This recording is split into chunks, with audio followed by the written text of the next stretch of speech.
Business news, stakeholders and experts are calling for more substantial investments in financial technology to help harness the full potential of the digital economy.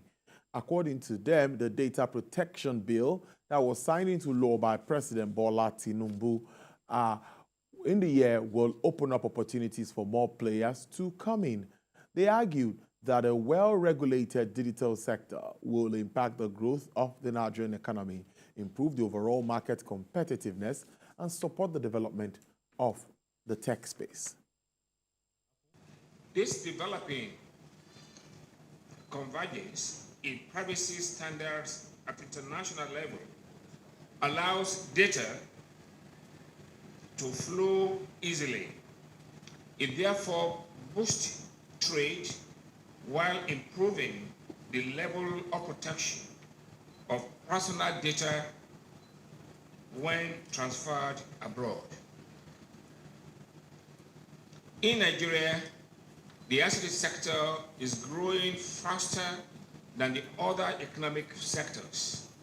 In terms of GDP, the sector has grown with importance to become the second largest, contributing 14.8% to our GDP as at the second quarter of 2023. The NDPC oversees matters related to data processing and data protection in Nigeria. This reform has opened up new opportunities for new and existing players in the data utilization space. The value of the data sector, which has recently been put at about 5.5 billion naira, could triple to over 16 billion in the next few years. Meanwhile, the Manufacturers Association of Nigeria, MAN, has called on stakeholders to engage in in-depth discussions on the importance of forward-thinking and industry support strategies for the growth of manufacturing. MAN made this known at the media chat and press conference ahead of its Nigerian Raw Materials Expo and Raw Materials Research and Development Council summit scheduled to hold later in the month.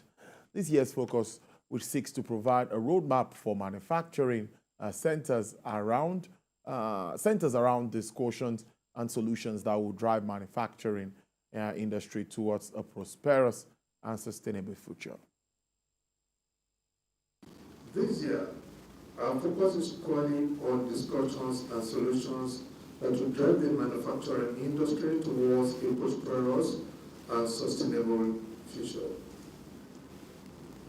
We will explore innovative strategies, cutting-edge technologies, and sustainable practices that can contribute to the growth of the entire African manufacturing ecosystem. To undertake research and development of local raw materials for utilization by the industries, of course that's the reason why we're here. To liaise with relevant regulatory agencies for the standardization of raw materials to meet industrial specification. Of course, this is key and germane to manufacturing, as well as promote Nigerians' competitiveness in raw materials and product development.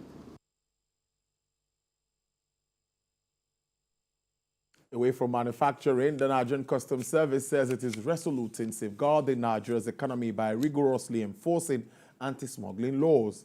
Acting Controller Hussein Ujibunu of the Federal Operations Unit Zone A emphasized this resolve, citing over 1.2 billion naira worth of seizures in October, Ifunaya Eze reports.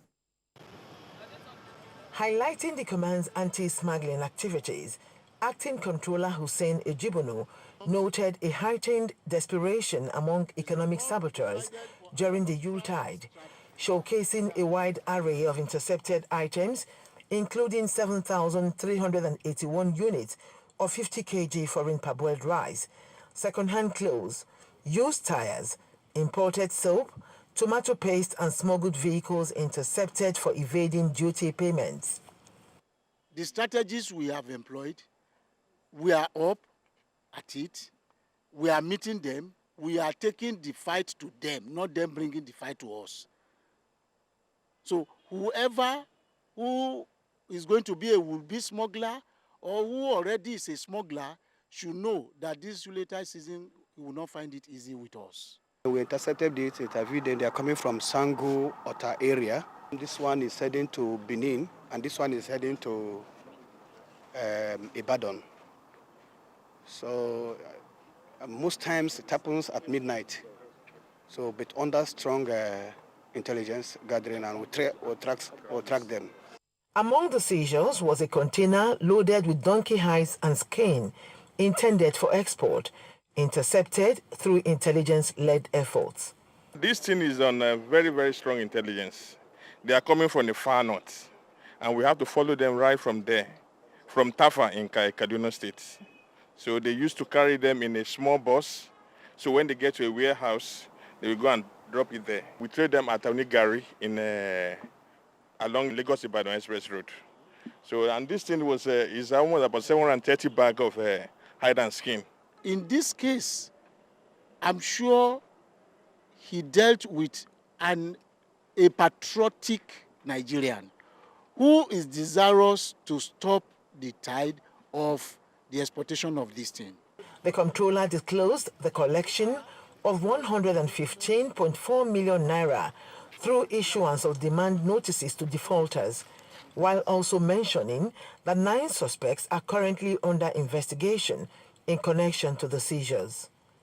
Ifunanya Eze, TVC News, Lagos.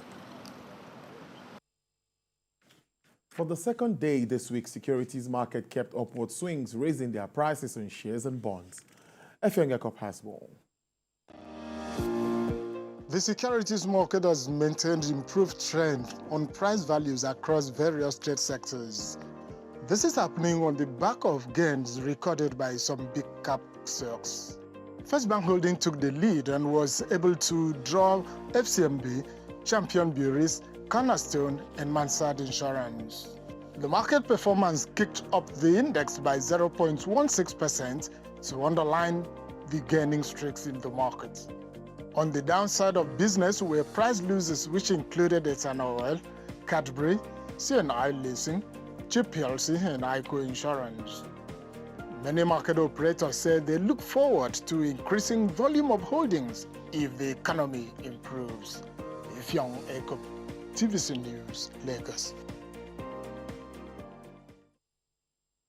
Asian stocks snapped a 3-day winning streak earlier today, slipping as the bond market rallied post on investors' reigning enthusiasm about a possible peak in global interest rates.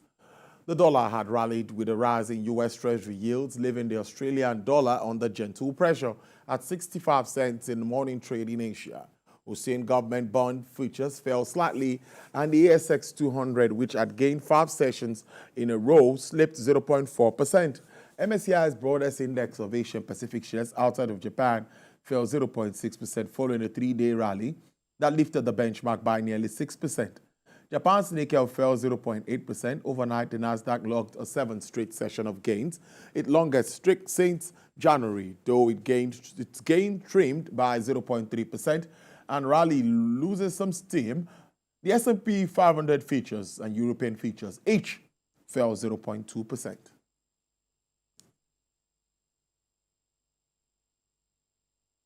Australia's central bank has raised its interest rate to a 12-year high, ending 4 months of steady policy, but left it open on whether more tightening would be needed to bring down inflation. Reserve Bank of Australia raised its cash rate by 25 basis points to 4.35%, saying recent data suggested there was a risk inflation would remain higher for longer. Governor of the Reserve Bank of Australia, Mr. Michelle Bullock, says data and evolving assessment of risk will determine whether further tightening of monetary policy is required to ensure that inflation returns to target in a reasonable time frame.